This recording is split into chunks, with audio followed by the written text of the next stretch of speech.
संघामार्फत दूध साठवणूक आणि वाहतुकीसाठी वापरण्यात येणारे ॲल्युमिनियमचे कॅन हे केवळ एक भांडे नसून ते दुधाची गुणवत्ता आणि ताजेपणा राखून ठेवण्याचे महत्त्वाचे काम करणारे एक साधन आहे। दूध वाहतुकीसाठी सामान्यतः ॲल्युमिनियम कॅन्सचा वापर केला जातो। या ॲल्युमिनियम कॅन्स वजनाने हलके आणि मजबूत असतात। भारतीय नियामक संस्था ISI यांचे स्टँडर्डनुसार कॅन उत्पादित केले जातात।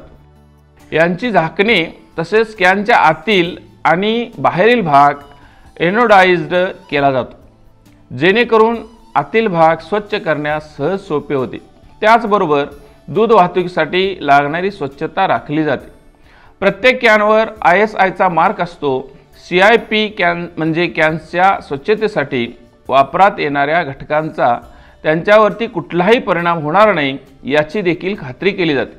अशा प्रकारे फूड ग्रेड असलेल्या आणि नियामक संस्थांनी घालून दिलेल्या नियमानुसार तयार केलेल्या कॅन्स दूध वाहतुकीसाठी वापरात घेतल्या जातात।